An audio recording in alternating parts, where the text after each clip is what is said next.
Welcome back to another fascinating lecture over the Gilded Age. Those of you who are longtime subscribers to A Push by Strunk, you may be happy to see that there's a new video up. And of course, it is over our favorite unit, the Gilded Age. Today what we're going to be looking at is the society of the Gilded Age, what was going on among the different social classes. We're also going to look toward the end at the different reform efforts that were created to correct what we might call the abuses that the people suffered during the Gilded Age. So let's go ahead and get right into this. Alright, so we're going to start talking about the upper class society. In the Gilded Age, we have the existence of the first time in U.S. history where we have what we call conspicuous consumption. Conspicuous consumption means buying stuff to buy stuff. Okay? The idea is I'm buying this because I want to show off what I have. And so the upper class, they were buying all kinds of things just to show off what all they had. There was a house, and I forget the name of the guy that owned it. The sinks in the house had a spigot for hot water, cold water, and champagne. Who does that? Anyway, these are some interior pictures of some really large houses that were built during the Gilded Age for some of the huge industrialists. And you can see the huge chandeliers. This is a dining room here on the left. Over on the right, we have the entryway to someone's house. These are absolutely gigantic. A lot of the upper class started to commission paintings of their families and children. This is Alice Vanderbilt. She's the great-granddaughter of Cornelius Vanderbilt, and she had to sit for this painting. Just interesting side note about her and this painting, she had a back injury, and she had to wear a brace. So when you look at her face, you might see that she looks rather uncomfortable in this painting. It's because she had to wear this brace that was uncomfortable when she sat down for long periods of time. The upper class, some of the leisure activities that they do, since they have a lot of free time, they do things that we might think, well, of course the wealthy are going to do stuff like that, like polo, but also tennis, which has trickled down more to the rest of us. There was also, of course, they had their own private yachts and whatever, and then they participated in rowing. For the middle class, which was a growing middle class during the Gilded Age, it's going to expand to include some of the factory managers, but other managers in other industries as well, but also engineers and people who drew salaries. In other words, you're not making an hourly wage, you're being paid a set amount per, usually year is the way we set those out. But whatever, so the middle class is starting to grow during the Gilded Age, and as you got a little bit more money, the middle class, they started moving out from the center of the city. They just wanted to move away from the inner city or center city problems, maybe get a house as opposed to an apartment, whatever. The wives of the guys that are in the middle class, because the middle class men are making enough money that their wives don't have to work. And so a lot of the middle class wives during the Gilded Age, they reinforced something that we talked about last semester, the cult of domesticity. What is a woman's place? A woman's place is to take care of the home, they said. And so a lot of middle-class women stayed home. They also add to the growth of that conspicuous consumption or consumer culture. We're talking about the middle class here. Okay, you have to buy things. Okay, Christmas became kind of the time to give gifts during the Gilded Age, and we talk nowadays about, Christmas comes so early, and as soon as they finish Halloween and start putting the Christmas decorations up. This is an advertisement actually encouraging people to shop early for Christmas to save the poor women that are working in the department stores. You need to shop early. Some of the earliest ads for Christmas sales came out in like September during the Gilded Age. There's also new labor-saving devices that were created during the Gilded Age that a lot of these middle-class families are going to get. Also, middle-class families are going to take advantage of the growing idea that we need to have public universities and libraries and whatever else. In theory, we already know that Carnegie donated a lot of money to build libraries around the country. Here's 2 that are named after him. And so the middle class took advantage of that. And, they also take advantage of a lot more outdoor recreational activities. We'll talk about some in just a minute, but like camping, the idea of going camping, kind of gets started during the Gilded Age. It's not going to become popular until usually about the 1950s. But there would be some of those activities they would start taking advantage of. Now, among the lower classes, if you are very, very poor, if you're at the very bottom, of course your life is extremely hard. You're not going to have leisure time and leisure activities. But if we talk about upper class, middle class, and lower class, that lower class includes more people than just the absolute bottom, homeless, or even the working poor. There's people that they're able to work just enough to survive. They're able to make enough money just to survive. They're not able to save anything. But for pretty much everybody in the lower class, you're working low-wage jobs, long-hour jobs, and so you have a hard time.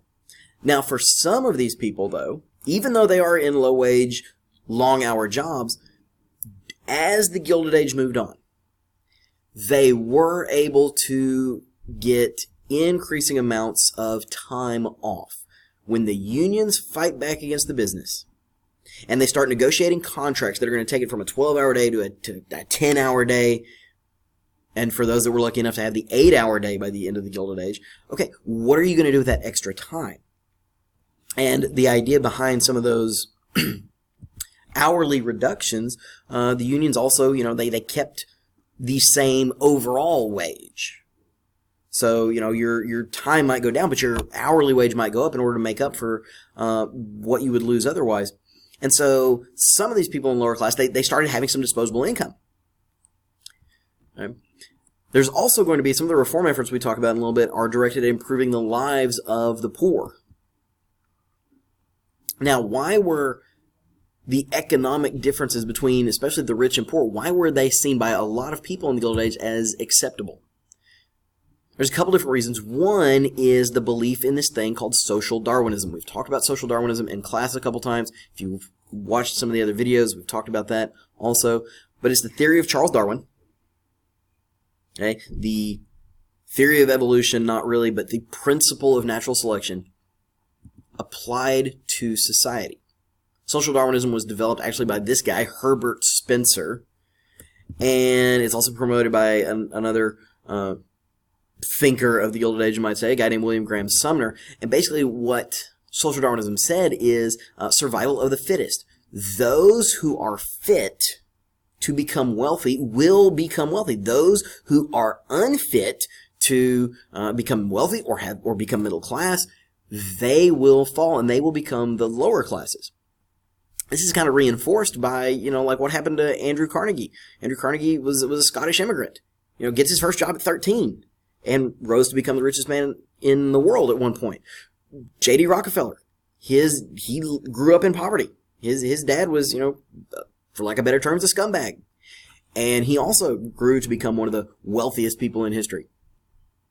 And so just knowing those stories, that kind of reinforced the idea of, well, I guess it happens for them. Another thing that made these inequalities acceptable was the gospel of wealth. And that was, that idea that was really heavily promoted by Andrew Carnegie, that the thing that reinforces idea is, why were the rich rich? Well, because God blessed them. And who are we to question God's blessing on them? Right? Now, the flip side of that is, well, if God's blessing them, then how come I'm poor? Right? That's a topic for a different day. Now, what are people doing for fun in the Gilded Age? And, obviously things are different for the upper class. I'm going to focus more on what the majority of us are doing. And what happens in the Gilded Age, some of the big businesses, they start realizing that there is a market for fun. And they start directing some of their efforts, their leisure activities, toward the middle class and the lower classes. Who can afford what? I'm going to try to make some money off of that. So, one of the things that are invented during the Gilded Age is the amusement park. If you've been to Six Flags or someplace like that, the first amusement park was in Coney Island, New York. And so they just had, all kinds of different attractions, they had rides, different kind of games you could play. If you've listened to the lecture on where we mentioned Buffalo Bill's Wild West show, where he went out to the West and he brought people back to the East to entertain people. Barnum and Bailey Circus traveled around. It was started during the Gilded Age. You also had the introduction of professional sports, where people played these sports for a salary to entertain the public. Probably the most famous is baseball, and hence the background here of the presentation. People paid money to go in and watch these people play baseball. Baseball had been around for a while, but now all of a sudden people are being paid to do this as their job. Right? There was also boxing. Now boxing wasn't necessarily in the Gilded Age something that we talked about. Two guys going at each other, bare knuckled when it started. That was something for the back rooms. Women didn't go to boxing because, oh my gosh, they can't see violence. But after a while, it started to become more commercialized and more popular. Reading, and this is 2020, so we don't think of reading as a leisure activity, but reading was popular. When you don't have a smartphone to play on, when you don't have the internet to surf, when you don't have television to watch, when you don't have a radio to listen to, what else are you going to do? You're going to read. And as there were more libraries being built, as there were more efforts directed toward literacy among even the lower classes, some businesses start publishing cheaper books and magazines. This is referred to as the penny press. They're trying to make these things affordable because they know people will buy them. Right? And so the penny press became a thing during the Gilded Age. There were cheap books, and I'm not talking about the writing style. I'm just talking about, the production and then the sales price. Some of the popular authors during the Gilded Age and from the Gilded Age that we still talk about, Mark Twain. Right? Mark Twain wrote, probably his two most famous books are Tom Sawyer and Huckleberry Finn. In these books, he describes these two kids. They're from the South, and he talks about what they experience and go through. The Huckleberry Finn has been banned in several schools because it uses an inappropriate word. It uses the N-word in it. I'm not going to say it in this PowerPoint. But Mark Twain used that word. What a lot of people don't know is that he used that word to actually make fun of people that were being racist. Jack London, probably his most famous book is called Call of the Wild, and it is about its main character is actually a dog, but it's a sled dog in Alaska during the Alaskan Gold Rush. There's also a guy named Lew Wallace. He published a book called Ben-Hur. Ben-Hur is about a man from Judea. He's part of the Jewish leadership. He is accused of something he didn't do, sold into slavery, and rises out of that to become a citizen of Rome and goes back. And it says that it is a tale of the Christ because toward the end he will meet Jesus of Nazareth, and he will be present for some of his ministry. There's also a change in art during this time. Since we're talking about the society, we'll talk about the art. This is where we got the rise of this painting style called Impressionism. Impressionism, not my favorite style of art, but Impressionism, and here we have two representations, it's based on the idea that the artist isn't trying to capture details. They're trying to get the moment, the feeling. I kind of describe it as, okay, you have something off to your right. Glance over at it and then glance away. Okay, just glance over real quick and then come back. What did you see? What image is present in your mind? You're not going to have the details, but you'll know the colors, you'll know the basic shapes, whatever. There's also some new musical styles that are popular during the Gilded Age. The first one, It's called Tin Pan Alley. Tin Pan Alley actually gets its name from people who did not like it. They said, well, this music sounds like it is being played in a tin pan in an alley.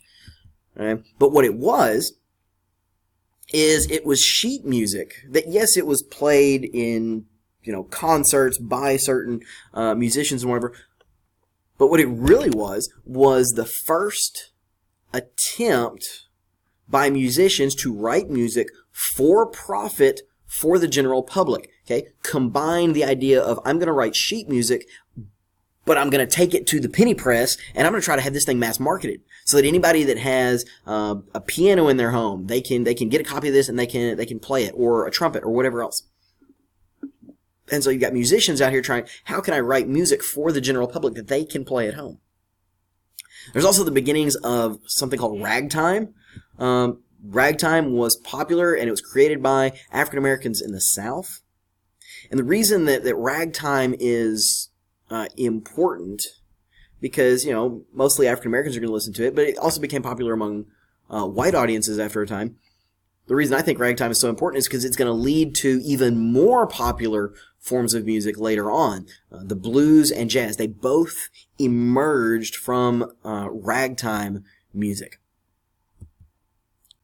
Now, we've talked about a lot of the stuff in the Gilded Age. That's why this is kind of here at the end. We've talked a lot about the bad stuff.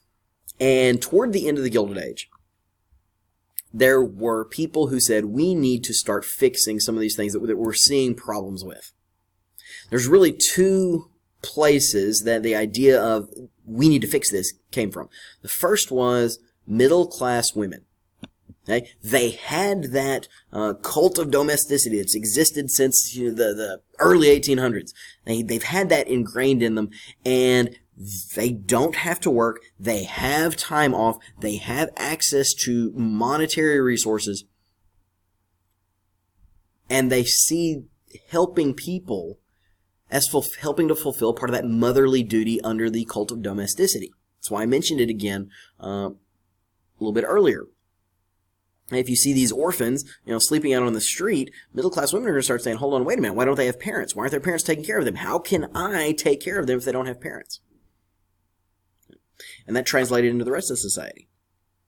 There's also the introduction of something called the social gospel. Early in the Gilded Age, the churches aren't necessarily fulfilling the mission of the church. They're not necessarily always taking care of people. There were some churches in the big cities that they owned some of the tenement buildings. And some of the churches, if you complained about conditions of the tenement building, they would evict you. Well, as we got further into the Gilded Age, there were some religious revivals that said maybe we need to get back to what the Bible says about having to love others and take care of others. People start reading the New Testament and saying, oh, it says we should be doing this. And so the social gospel emerged with Christian groups saying, we are going to take what it says in the Bible and we are going to actually try to help people and help society. A couple of groups that formed during this time period that are associated with that, the Salvation Army. A lot of people are surprised that what the Salvation Army is a Christian organization. Yes, it is. It has the word salvation. The goal is to bring people to salvation, but the goal is to do it through helping people. If we spend time helping you and improving your condition, however much time we invest in the person, then at the end, the person is more likely to, when the Salvation Army says, now that we've done all this for you, can you give us 10 minutes to talk to you about salvation? And in theory, the person is more likely to do that now that you've invested in them. Okay? You also had the Young Men's Christian Association, the YMCA that was formed. Other clubs and organizations like a Rotary Club or the Lions Club. They were formed also kind of as part of the social gospel, the idea of we are business owners who we have some money and we need to take care of people. There were other movements that they had started way before the Gilded Age, and they keep going during the Gilded Age. Some of them, the women's suffrage movement, there's still a movement in the Gilded Age to get women the right to vote. That's not something that went away and then came back. They were still there. There's also the temperance movement. The attempt to limit or outright ban alcohol. There's also a public education movement that continued. There were still people in the Gilded Age that said we didn't need public education. A new movement that emerged in the Gilded Age and was, we might say, in America, surprisingly popular, is a growth in socialism. Socialism was, for lack of better terms, created in the 1840s, and the idea was they were going to make things more equitable. They were going to make things more equal in society. And people that believed in socialism, and like I said, there were a lot of people that believed in socialism. We have discussed some of them in class. Some of the unions, not all of them, some of the unions had some socialist aspects to them. If you remember the Knights of Labor, they wanted the government to own some of the big businesses. That's socialism, owning the means of production. But the people that believed in socialism, the reason it grew was the widening gap between rich and poor. Right? How do you have the people that are so poor at the bottom, and how do you have the people that are so rich up at the top? Okay? And it was getting bigger and bigger and bigger.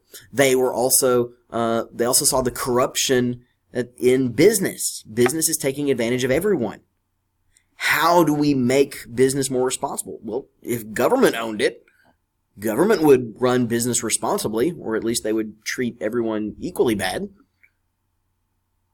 Some of the big promoters of socialism, there's a guy named Henry George. He wrote a book called Progress and Poverty. There's also a guy named Edward Bellamy who wrote a book called Looking Backward. Socialism to some of these guys was a little bit different. Edward Bellamy, in his book Looking Backward, he talked about the idea that there was only going to be one business, the business that kind of controlled everything. It's a different take on socialism, but it was also the idea that the one business owns everything, and the one business treats everyone the same way. So anyway, I hope that sums up the Society and Reform of the Gilded Age. I hope you've enjoyed this unit. We're coming up to a test, so I wish you all the best of luck with studying with that.